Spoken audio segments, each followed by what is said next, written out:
Phantom vibration syndrome. You're at your desk, deep in something, and you feel it. That unmistakable buzz against your leg. You pull out your phone to check. Nothing. No notification, no missed call, no message. The screen's been dark the whole time. This is called phantom vibration syndrome. And you're in enormous company.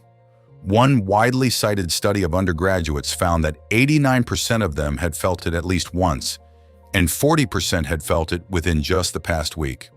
Doctors and nurses aren't immune either.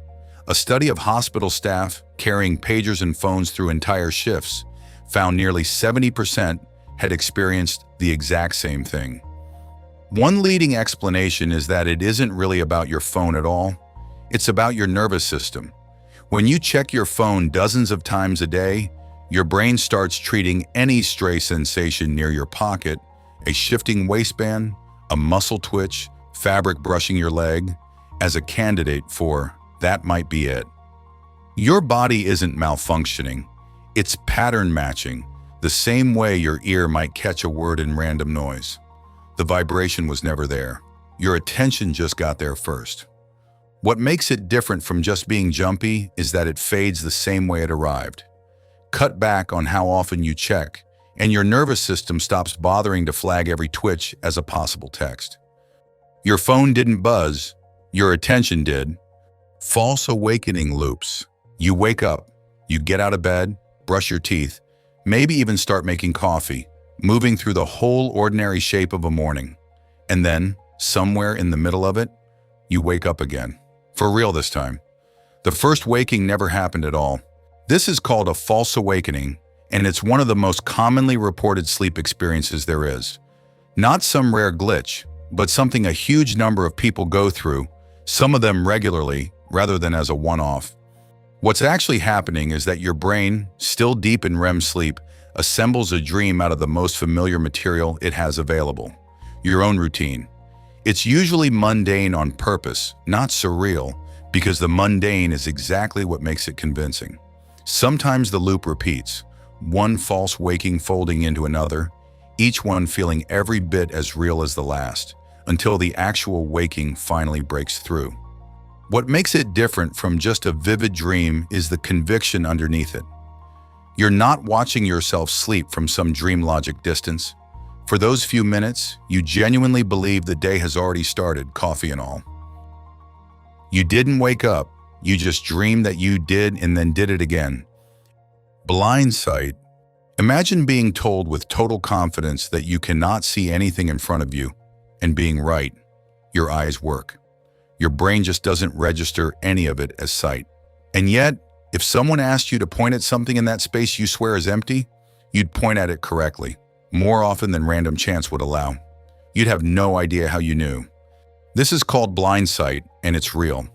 The first person extensively studied with it, known in the research literature only as DB, had the visual cortex on the right side of his brain surgically removed at age 33 to treat a tumor.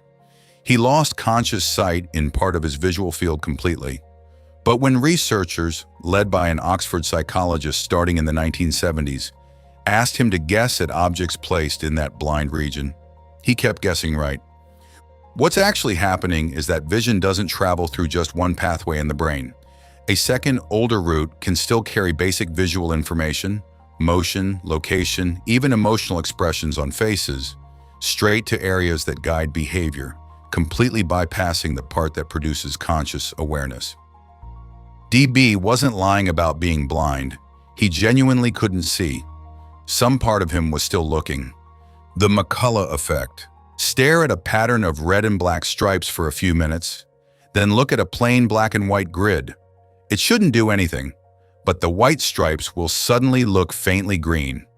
This is called the Mccollough Effect, discovered by psychologist Celeste Mccollough in 1965.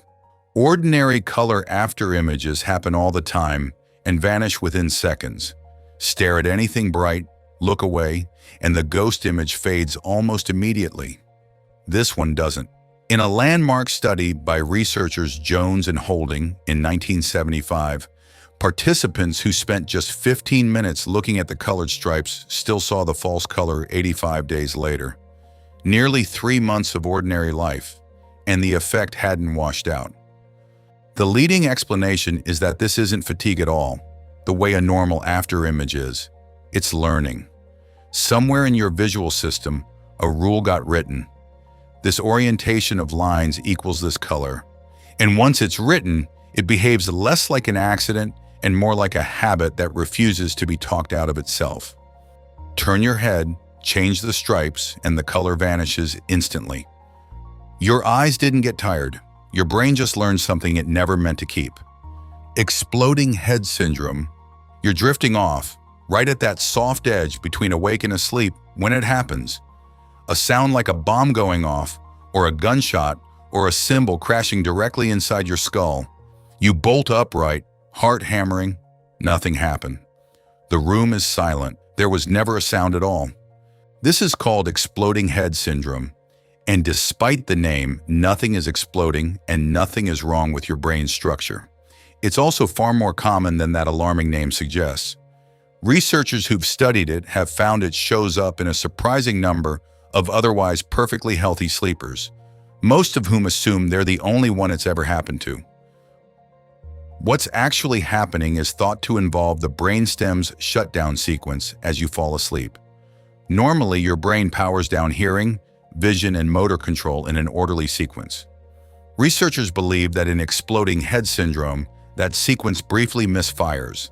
The neurons responsible for hearing fire all at once instead of winding down smoothly, and your brain interprets that sudden burst as an enormous noise. There's no dream attached to it at all, no story, no imagery, just a sound that arrives out of nowhere and then is simply gone, leaving you wide awake in a silent room, positive that something just happened. Nothing exploded. Your hearing just misfired on its way out the door. Charles Bonnet syndrome. Picture losing a significant part of your eyesight, and then, weeks later, calmly watching people in old-fashioned clothing walk across your living room. You know they're not real. You can describe them in detail anyway. This is called Charles Bonnet syndrome, named after the Swiss naturalist who first documented it in 1769, after his own grandfather began seeing things that weren't there following vision loss. It's far more common than most people realize among those with significant vision loss. Common enough that researchers consider it one of the most underreported experiences in eye care, mostly because so many people who go through it never mention it to anyone. What makes it different from a psychiatric hallucination and what confuses so many patients into silence is insight. People with Charles Bonnet syndrome almost always know exactly what's happening. They're not losing touch with reality. Their eyes are simply sending less information upward, and the visual parts of their brain, no longer getting their usual steady stream of input, start generating patterns and images on their own to fill the gap. Many people who experience this worry it makes them sound unwell. It doesn't. The eyes went quiet. The brain kept talking. Auditory Pareidolia.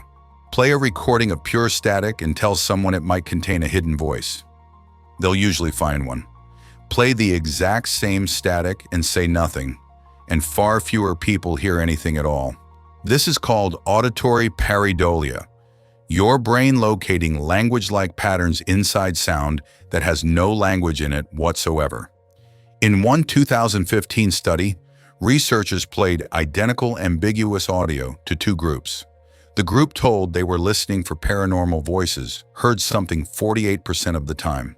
The group given no such hint heard something only 34% of the time. And here's the detail that gives it away completely. Of the people who did report hearing a voice, only 13% agreed on what it actually said. What's actually happening is expectation doing the heavy lifting. Once you're told a voice might be there, your brain stops passively listening and starts actively searching. The same pattern-hunting instinct that turns a knot in wood into a face. The voice was never in the recording. It was in the listening. The Baader Meinhof phenomenon. You learn a word you've never heard before. By the next afternoon, you've seen it twice. In a headline, in a conversation you weren't even part of. It feels like the universe is nudging you towards something. This is called the Baader-Meinhof phenomenon, and its own origin story is a perfect demonstration of itself. In 1994, a man named Terry Mullen heard the name of a German militant group, Baader-Meinhof, mentioned once, and then again within 24 hours. He wrote a letter about the coincidence to his local newspaper. Other readers recognized the same pattern in their own lives, and the name stuck. More than a decade later, a Stanford linguist gave the same effect a more formal name, the frequency illusion. What's actually happening has nothing to do with the world producing more of whatever you just noticed. It's your own attention that changed.